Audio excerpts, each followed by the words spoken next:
जय जगन्नाथ दर्शक बंधु आमर यूट्यूब चैनल ओडिया ज्ञान सागर रे आपण मानंकु स्वागत।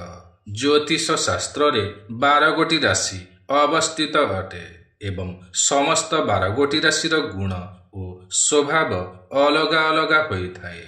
ज्योतिष शास्त्र रे वर्णित 12 गोटी राशि मध्यरु गोटिए राशि एमिति एक राशि अटे जेउ राशिर व्यक्ति मानंक ठारे अनेक सारा प्रतिभा देखिबाकू मिलिथाए, किंतु किछि अभावर कारणरू एमानंकर एही गुणमान सठिक भावरे परिप्रकाश होई पारे नाही।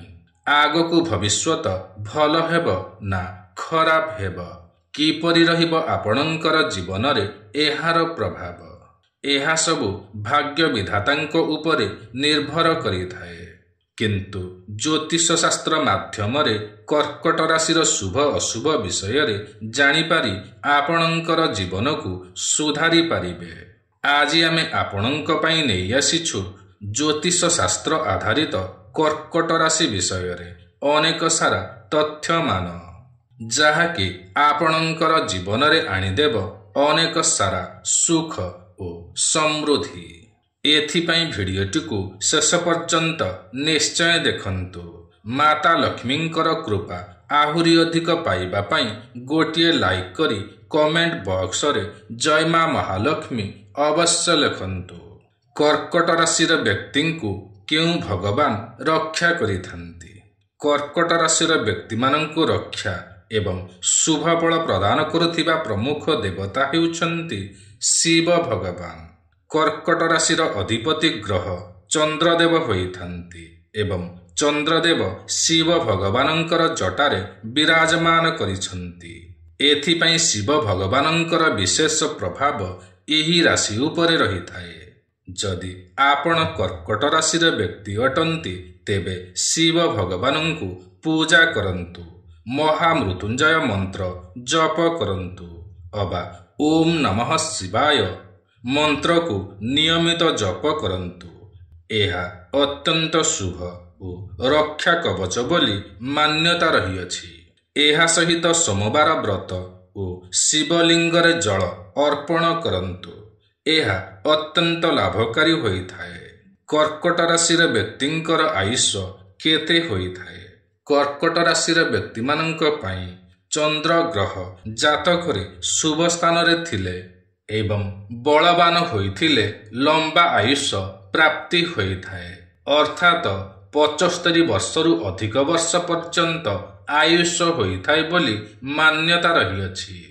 जदि चंद्र ग्रह पीड़ित अछंती जेपरि कि राहु केतु और शनि बा मंगल ग्रहंकर अशुभ दृष्टि रे रहिथांती तेबे आयुष्य मध्यम होइथाए।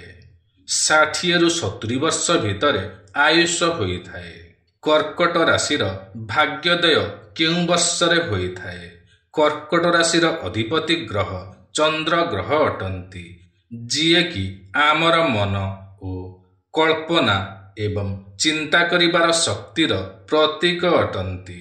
एथिपाई एही राशिर व्यक्ति माने अत्यंत भावुक और संवेदनशील एवं परिवार प्रति समर्पित होइथांती। किंतु एहा सत्य अटे जे एमानंकर जीवन रे स्थिरता आसीबा पई किछि समय लागिथाए, किंतु थरे जदि भल समय आसी जाए तेबे एमाने आउ पछकु बुली चाहंती नाही। साधारणतः कर्कट राशिर व्यक्ति मानंक पई 24 रु 27 वर्ष पर्यंत अत्यंत महत्वपूर्ण होइथाए। एही कारण पई एही राशिर व्यक्ति माने निज जीवन रे दिग निर्णय करिथांती, क्यारियर आरंभ करिथांती, आत्मनिर्भरशील होइथांती और आत्मविश्वासर विकास होइथाए। एही समयरु ही होइथाए, किंतु प्रकृत भाग्योदय 32 रु 36 वर्ष मध्यरे होइथाए। एही समय रे ही एमानंकु निज परिश्रमर फल देखिबाकू मिलिथाए, नाम ख्याति मिलिथाए, आर्थिक स्थिति रे सुधार आसीथाए एवं जेबे एमाने 42 वर्ष पार करि नियंती तेबे एमानंकर जीवन रे परिपक्वता आसीथाए। शांति ଓ ମାନ ସମ୍ମାନ ପ୍ରାପ୍ତି ହୋଇଥାଏ। ଏହି ବୟସର ସମୟଟି ଏମାନଙ୍କ ପାଇଁ ଅତ୍ୟନ୍ତ ସୁନ୍ଦରଜନକ ହୋଇଥାଏ ଏବଂ ଏହି ସମୟ ଏମାନଙ୍କୁ ଏକ ଉଚିତ ଲକ୍ଷ୍ୟସ୍ଥଳରେ ପହଞ୍ଚାଇଥାଏ ଓ ଏମାନଙ୍କର ବାକ୍ୟକୁ ବହୁତ ମହତ୍ତ୍ୱ ମିଳିବାକୁ ଲାଗିଥାଏ। କର୍କଟ ରାଶିର ବ୍ୟକ୍ତିମାନେ ଗଳାରେ କ'ଣ ଧାରଣ କରିବା ଉଚିତ ଅଟେ? କର୍କଟ ରାଶିର ଅଧିପତି ଗ୍ରହ ଚନ୍ଦ୍ର ଅଟନ୍ତି ଓ ଚନ୍ଦ୍ର ମନର କାରକ ଅଟନ୍ତି। ଏଥିପାଇଁ ଏହାର ପ୍ରଭାବ ସିଧା ଆପଣଙ୍କର ଭାବନା ଉପରେ ପଡ଼ିଥାଏ, ଚିନ୍ତା ଓ ମାନସିକ ସ୍ଥିତି ଉପରେ ପଡ଼ିଥାଏ।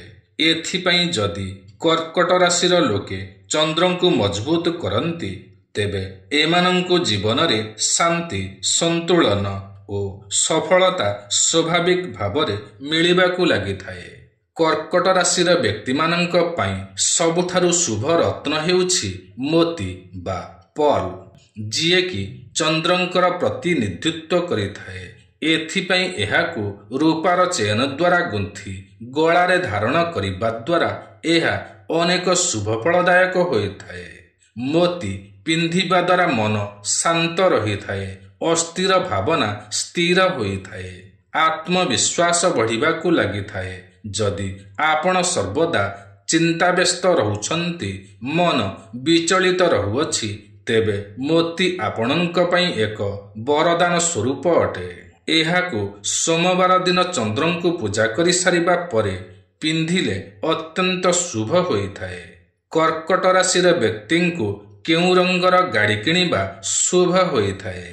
କର୍କଟ ରାଶିର ବ୍ୟକ୍ତିମାନେ ଭାବି ଚିନ୍ତି ଗାଡ଼ି ରଙ୍ଗ ଚୟନ କରିବା ଉଚିତ ଅଟେ, ଯାହାକି ଚନ୍ଦ୍ରଙ୍କ ସହିତ ମେଳ ଖାଉଥିବ। ଚନ୍ଦ୍ର ଶାନ୍ତ, ସରଳ ଓ ଭାବପ୍ରବଣତାର ପ୍ରତୀକ ଅଟନ୍ତି। ଏଥିପାଇଁ ଏହିପରି ଏକ ରଙ୍ଗ ଚୟନ କରିବା ଉଚିତ ଯାହାକି ମନକୁ ଶାନ୍ତ ଓ ସକାରାତ୍ମକ ପ୍ରଦାନ କରୁଥିବ।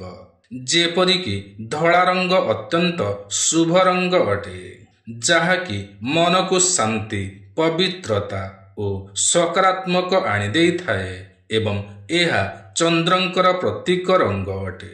ଏଣୁ ଏହି ରଙ୍ଗର ବାହନ ଅତ୍ୟନ୍ତ ଶୁଭ ହୋଇଥାଏ। ଏହା ବ୍ୟତୀତ ସିଲଭର କଲର ଅବା ହାଲକା ନୀଳ ରଙ୍ଗ ମଧ୍ୟ ଚନ୍ଦ୍ରଙ୍କ ସହିତ ଜଡ଼ିତ ଅଟେ ଏବଂ ଗାଡ଼ିର ଚମକକୁ ମଧ୍ୟ ବଢ଼ାଇଥାଏ। କର୍କଟ ରାଶିର ବ୍ୟକ୍ତିମାନଙ୍କୁ କେଉଁ ମୁହୂର୍ତ୍ତରେ ବିବାହ କରିବା ଉଚିତ ଅଟେ? କର୍କଟ ରାଶି ପାଇଁ ସଠିକ ମୁହୂର୍ତ୍ତ ଚୟନ କରିବା ଉଚିତ ଅଟେ, କାହିଁକି ନା ଏମାନେ ଭାବନାତ୍ମକ ହୋଇଥାନ୍ତି। କର୍କଟ ରାଶି ପାଇଁ ଅତ୍ୟନ୍ତ ଶୁଭ ଅଟେ ରୋହିଣୀ, ମୃଗଶିରା, ଉତ୍ତର ଫାଲ୍ଗୁନୀ, ହସ୍ତା, ସ୍ୱାତି, ଅନୁରାଧା, ଉତ୍ତରାଷାଢ଼ା ଓ ରେବତୀ। ଏହିସବୁ ନକ୍ଷତ୍ରରେ ବିବାହ କଲେ ଜୀବନରେ ସ୍ଥିରତା ଓ ଆପୋଷ ସ୍ନେହ ପ୍ରେମ ବୃଦ୍ଧି ପାଇଥାଏ। କର୍କଟ ରାଶିର ବିବାହ ପାଇଁ ଶୁଭ ବାର କ'ଣ ଅଟେ? କର୍କଟ ରାଶି ପାଇଁ ସୋମବାର ଅତ୍ୟନ୍ତ ଶୁଭବାର ଅଟେ, କାରଣ ଏହି ଦିନଟି ଚନ୍ଦ୍ରଙ୍କର ବାର ଅଟେ। ଏହା ବ୍ୟତୀତ ବୁଧବାର, ଗୁରୁବାର ଓ ଶୁକ୍ରବାର ମଧ୍ୟ ବହୁତ ଭଲ ହୋଇଥାଏ।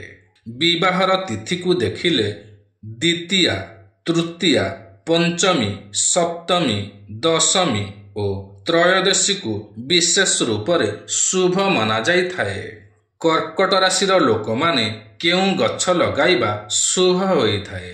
ଶ୍ଵେତ ଦୁବ ଘାସକୁ ଲଗାଇବା ଉଚିତ ଅଟେ, କାରଣ ଏହି ଗଛ ଅତ୍ୟନ୍ତ ପବିତ୍ର ଓ ଚନ୍ଦ୍ରଙ୍କ ସହିତ ଜଡ଼ିତ ଅଟେ। ଏହାକୁ ଘରେ ଲଗାଇବା ଦ୍ୱାରା ମାନସିକ ଚାପ ଦୂର ହୋଇଥାଏ ଏବଂ ଘରର ବାତାବରଣରେ ଶାନ୍ତି ଭରି ଦେଇଥାଏ। ଏହା ବ୍ୟତୀତ ଶ୍ଵେତ ଅରଖ ମଧ୍ୟ ଚନ୍ଦ୍ରଙ୍କୁ ପ୍ରସନ୍ନ କରିଲା ପରି ଗଛ ଅଟେ। ଏଣୁ ଏହାକୁ ସୋମବାର ଦିନ ଲଗାଇଲେ ଅତ୍ୟନ୍ତ ଶୁଭ ହୋଇଥାଏ। ଏହା ବ୍ୟତୀତ ଗଙ୍ଗଶିଉଳି ଗଛ ମଧ୍ୟ ଅତ୍ୟନ୍ତ ଶୁଭ ହୋଇଥାଏ ଓ ଏହାର ମହକ ମନକୁ ଶାନ୍ତି ଦେଇଥାଏ ଏବଂ ଚନ୍ଦ୍ରଙ୍କ ସହିତ ଏହା ଜଡ଼ିତ ଅଟେ। ଏହା ବ୍ୟତୀତ ସବୁଠାରୁ ମହତ୍ତ୍ୱପୂର୍ଣ୍ଣ ଗଛ ହେଉଛି ଚନ୍ଦନ ଗଛ। ଏହାକୁ ଲଗାଇଲେ ଏହାର ଶୀତଳତା ଓ ପବିତ୍ରତା କର୍କଟ ରାଶିର ମନକୁ ଓ ଆତ୍ମାକୁ ଶାନ୍ତି ପ୍ରଦାନ କରିଥାଏ। କର୍କଟ ରାଶି ପାଇଁ କେଉଁ ରୁଦ୍ରାକ୍ଷଟି ଅତ୍ୟନ୍ତ ଶୁଭ ହୋଇଥାଏ? ଯଦି ଆପଣ ଆଧ୍ୟାତ୍ମିକତାକୁ ମାନୁଥାନ୍ତି ବା ବିଶ୍ୱାସ କରୁଥାନ୍ତି, ତେବେ କର୍କଟ ରାଶି ପାଇଁ ରୁଦ୍ରାକ୍ଷଟି ଅତ୍ୟନ୍ତ ଭଲ ଉପାୟ ଅଟେ। ଦୁଇମୁଖୀ ରୁଦ୍ରାକ୍ଷ ଓ ଚନ୍ଦ୍ରମୁଖୀ ରୁଦ୍ରାକ୍ଷ କର୍କଟ ରାଶି ପାଇଁ ଅତ୍ୟନ୍ତ ଲାଭକାରୀ ହୋଇଥାଏ। ଏହାକୁ ଧଳା ସୂତା କିମ୍ବା ରୂପାର ଚେନରେ ଗୁନ୍ଥି ଗଳାରେ ଧାରଣ କଲେ ଏହା ମନକୁ ଶାନ୍ତ କରିଥାଏ ଏବଂ ଚନ୍ଦ୍ର ଦୋଷକୁ ଦୂର କରିଥାଏ। କର୍କଟ ରାଶି ପାଇଁ କେଉଁ ଜୀବନସାଥୀ ଅତ୍ୟନ୍ତ ଉତ୍ତମ ହୋଇଥାନ୍ତି? କର୍କଟ ରାଶିର ଲୋକେ ଭାବୁକ ହୋଇଥାନ୍ତି, ହୃଦୟରୁ ଚିନ୍ତା କରିଥାନ୍ତି ଏବଂ ଗଭୀର ସମ୍ପର୍କକୁ ପସନ୍ଦ କରିଥାନ୍ତି। ଏଥିପାଇଁ ଏମାନେ ଚାହାନ୍ତି କି ଏମାନଙ୍କର ଜୀବନସାଥୀ ଏମାନଙ୍କୁ ବୁଝିପାରନ୍ତୁ ଏବଂ ଏମାନଙ୍କ ସହିତ ଭାବପୂର୍ଣ୍ଣ ଭାବେ ଯୋଡ଼ି ହୋଇ ରୁହନ୍ତୁ, ଆଦର ଯତ୍ନ କରନ୍ତୁ। ଏଥିପାଇଁ କର୍କଟ ରାଶିର ବ୍ୟକ୍ତିମାନଙ୍କ ପାଇଁ ବିଛା ରାଶି ଉତ୍ତମ ଅଟେ, କାରଣ କର୍କଟ ଓ ବିଛା ରାଶି ଦୁହେଁ ଜଳତତ୍ତ୍ୱର ଅନ୍ତର୍ଗତ ହୋଇଥାନ୍ତି। ଦୁହିଁଙ୍କ ମଧ୍ୟରେ ଭାବନାତ୍ମକତା ଭରପୁର ରହିଥାଏ। ଏମାନେ ଜଣେ ଅନ୍ୟର ମନର କଥାକୁ ପଢ଼ିପାରନ୍ତି। ଏଥିପାଇଁ ଦୁହିଁଙ୍କର ସମ୍ପର୍କ ବହୁତ ଗଭୀର ଓ ମଜବୁତ ହୋଇଥାଏ। ଏହା ବ୍ୟତୀତ ମୀନ ଓ କର୍କଟ ମଧ୍ୟ ଭାବୁକ, କଳାତ୍ମକ ଓ ସମ୍ବେଦନଶୀଳ ହୋଇଥାନ୍ତି। ଏଥିପାଇଁ ମୀନ ରାଶି କର୍କଟ ରାଶିର ଭାବନାକୁ ବୁଝିପାରନ୍ତି, ସପୋର୍ଟ କରିଥାନ୍ତି, ଯାହାକି କର୍କଟ ରାଶି ପାଇଁ ଅତ୍ୟନ୍ତ ଆବଶ୍ୟକ ହୋଇଥାଏ। ଏହି ସମ୍ପର୍କ ହୃଦୟର ସମ୍ପର୍କ ହୋଇଥାଏ ଓ ଆପୋଷ ବୁଝାମଣା ମଧ୍ୟ ଭଲ ରହିଥାଏ। କର୍କଟ ରାଶି ପାଇଁ କେଉଁ ସୂତା ଶୁଭ ହୋଇଥାଏ? କର୍କଟ ରାଶି ପାଇଁ ସେହି ସୂତା ଉତ୍ତମ ହୋଇଥାଏ ଯାହାଦ୍ୱାରା ଚନ୍ଦ୍ର ଗ୍ରହ ମଜବୁତ ହୋଇଥାନ୍ତି। ଚନ୍ଦ୍ରଙ୍କର ରଙ୍ଗ ଧଳା ଅଟେ, ଏଣୁ କର୍କଟ ରାଶିର ବ୍ୟକ୍ତିମାନେ ଧଳା ସୂତା ପିନ୍ଧିଲେ ମନ ଶାନ୍ତ ହୋଇଥାଏ, ମାନସିକ ଚାପ ଦୂର କରିଥାଏ ଓ ଚନ୍ଦ୍ରଙ୍କୁ ବଳବାନ କରିଥାଏ। ଏହାକୁ ସୋମବାର ଦିନ ଚନ୍ଦ୍ର ପୂଜା କରିସାରିବା ପରେ ଡାହାଣ ହାତରେ ଓ ଗଳାରେ ଧାରଣ କରିବା ଉଚିତ ଅଟେ। ରୂପାର ଗହଣା କର୍କଟ ରାଶି ପାଇଁ ଅତ୍ୟନ୍ତ ଉତ୍ତମ ହୋଇଥାଏ। ଏହା ଅସମ୍ଭବ ହେଲେ ଧଳା ସୂତାରେ ଛୋଟ ଖଣ୍ଡେ ଲକେଟ ଅବା ଚନ୍ଦ୍ର ଯନ୍ତ୍ର ଧାରଣ କରିପାରିବେ। କର୍କଟ ରାଶି ପାଇଁ କେଉଁ ରଙ୍ଗ ଅଶୁଭ ହୋଇଥାଏ? କିଛି ରଙ୍ଗ ଅଛି ଯାହାକି ଚନ୍ଦ୍ରଙ୍କର ଉର୍ଜାର ଅନୁକୂଳ ହୋଇନଥାଏ ଓ ତାହାର ପ୍ରଭାବ ମାନସିକ ଅଶାନ୍ତି, ଚିଡ଼ିଚିଡ଼ାପଣ ଅବା ନକାରାତ୍ମକ ଉର୍ଜା ବଢ଼ାଇଥାଏ। ଯେପରିକି କଳା ରଙ୍ଗ ଶନି ଗ୍ରହଙ୍କର ସହିତ ଜଡ଼ିତ ଅଟେ, ଯାହାକି ଚନ୍ଦ୍ରଙ୍କର ସ୍ୱଭାବ ଠାରୁ ଅଲଗା ହୋଇଥାଏ। ଏଣୁ କଳା ରଙ୍ଗ କର୍କଟ ରାଶିର ମନକୁ ଅଶାନ୍ତ କରିଥାଏ, ମାନସିକ ଚାପ ପ୍ରଦାନ କରିଥାଏ, ନକାରାତ୍ମକତା ଅନୁଭବ କରାଇଥାଏ। ଗାଢ଼ ଲାଲ ଏହା ମଙ୍ଗଳଙ୍କର ରଙ୍ଗ ଅଟେ, ଯାହାକି ଉଗ୍ରତା ଓ କ୍ରୋଧର ପ୍ରତୀକ ହୋଇଥାଏ। କର୍କଟ ରାଶି ଭାବୁକ ଓ ସମ୍ବେଦନଶୀଳ ହୋଇଥାନ୍ତି। ଏଥିପାଇଁ ଏହି ରଙ୍ଗ ଏମାନଙ୍କ ପାଇଁ ଅଶାନ୍ତି ଓ ଅସନ୍ତୁଳନତା ଭରି ଦେଇଥାଏ। ଗହମର ରଙ୍ଗ ମଧ୍ୟ ଅଶାନ୍ତି ଆଣିଦେଇଥାଏ, ଏଣୁ ଏହି ରଙ୍ଗଠାରୁ ଦୂରେଇ ରୁହନ୍ତୁ। କର୍କଟ ରାଶିର ବ୍ୟକ୍ତିଙ୍କର ମୃତ୍ୟୁ କିପରି ହୋଇଥାଏ? ଚନ୍ଦ୍ର ଏମାନଙ୍କର ପ୍ରତିନିଧିତ୍ୱ କରିଥାନ୍ତି, ଯିଏକି ମନର ପ୍ରତୀକ ଅଟନ୍ତି। ଯଦି ଚନ୍ଦ୍ରଗ୍ରହ ଜାତକରେ ଅଶୁଭରେ ଥାଆନ୍ତି, ତେବେ ସର୍ବଦା ଦୁଶ୍ଚିନ୍ତା, ମାନସିକ ଅଶାନ୍ତି ଲାଗି ରହିଥାଏ, ସ୍ୱାସ୍ଥ୍ୟରେ ହାନି କରାଇଥାଏ। ଏଣୁ ପେଟ ଓ ଛାତି ଉପରେ ପ୍ରଭାବିତ କରିଥାଏ। ଏଥିପାଇଁ ଗ୍ୟାସ୍ ରୋଗ, ଲିଭର ରୋଗ ଓ କଙ୍କାଳ ରୋଗ ଆଦି ଦେଖା ଦେଇଥାଏ। ହୃଦ ରୋଗ ଓ ଉଚ୍ଚ ରକ୍ତଚାପ ମଧ୍ୟ ଦେଖା ଦେଇଥାଏ। ଯାହାକି ବୃଦ୍ଧା ଅବସ୍ଥାରେ କର୍କଟ ରାଶି ପାଇଁ ମୃତ୍ୟୁର କାରଣ ହୋଇଥାଏ। କର୍କଟ ରାଶିର ପ୍ରେମ ସମ୍ପର୍କ। କାହାକୁ ଭଲ ପାଇବା ଦରକାର। ବିଛା ଓ କର୍କଟ ରାଶି ଦୁହେଁ ଜଳତତ୍ତ୍ୱର ଅଟନ୍ତି। ଦୁହେଁ ଅତ୍ୟନ୍ତ ସଚ୍ଚୋଟ ଓ ବିଶ୍ୱାସଯୋଗ୍ୟ ହୋଇଥାନ୍ତି। ଭାବୁକ ହୋଇଥାନ୍ତି। ଏମାନଙ୍କର ପ୍ରେମ ଅତ୍ୟନ୍ତ ରୋମାଞ୍ଚକ ହୋଇଥାଏ। ଆତ୍ମୀୟତାପୂର୍ଣ୍ଣ ହୋଇଥାଏ। ଏହା ବ୍ୟତୀତ ମୀନ ରାଶିର ବ୍ୟକ୍ତି ଅତ୍ୟନ୍ତ ଭାବୁକ, କୋମଳ ଓ ଗୁଣୀ ହୋଇଥାନ୍ତି। କର୍କଟ ଓ ମୀନ ଦୁହେଁ ଦୁହିଁଙ୍କୁ କିଛି ନ କହି ମଧ୍ୟ ଜଣେ ଅନ୍ୟକୁ ବୁଝିପାରନ୍ତି। ଜଣେ ଅନ୍ୟର ଜୀବନରେ ସାଥ ଦେଇପାରନ୍ତି। ବୃଷ ରାଶିର ଲୋକେ ସ୍ଥିର ଓ ଘରକରଣା ଯୁକ୍ତ ହୋଇଥାନ୍ତି। ଏଥିପାଇଁ ଏମାନେ କର୍କଟ ରାଶିର ସୁରକ୍ଷା, ସ୍ଥିରତା ଓ ସ୍ନେହ ପ୍ରେମ ଦେଇପାରନ୍ତି, ଯାହା ଏମାନଙ୍କର ଆବଶ୍ୟକ ହୋଇଥାଏ। କର୍କଟ ରାଶିର ନାରୀମାନେ କିପରି ହୋଇଥାନ୍ତି? ଏମାନେ ହୃଦୟରେ ମିଶିଲା ପରି, ସମ୍ପର୍କକୁ ମଜବୁତ କଲା ପରି, ସଚ୍ଚା ପ୍ରେମକୁ ବୁଝିଲା ପରି ହୋଇଥାନ୍ତି। ଭାବନା, କରୁଣା, ଆତ୍ମୀୟତା ଅଧିକାରିଣୀ ହୋଇଥାନ୍ତି। ଗୃହକରଣା, ପରିବାର, ସମ୍ପର୍କ, ପରମ୍ପରା, ଆପଣାପଣକୁ ପସନ୍ଦ କରିଥାନ୍ତି ଏବଂ ଜଣେ ଭଲ ଝିଅ, ବୋହୂ ଓ ଭଲ ସ୍ତ୍ରୀ ମଧ୍ୟ ହୋଇପାରନ୍ତି। କର୍କଟ ରାଶିର ବ୍ୟକ୍ତିମାନେ କେଉଁ ବ୍ୟବସାୟ କରିବା ଉଚିତ ଅଟେ? ଯେଉଁ ବ୍ୟବସାୟ ଏମାନଙ୍କର ସ୍ୱଭାବ ଓ ଉର୍ଜାର ଅନୁକୂଳ ହୋଇଥିବ, ସେହି ବ୍ୟବସାୟ କରିବା ଉଚିତ ଅଟେ। କାରଣ ଏମାନେ ହୃଦୟର ସହକାରେ କାର୍ଯ୍ୟ କରିଥାନ୍ତି। ଏମାନେ ସ୍ୱାଭାବିକ ଭାବରେ ଅନ୍ୟକୁ ସାହାଯ୍ୟ କରିଥାନ୍ତି।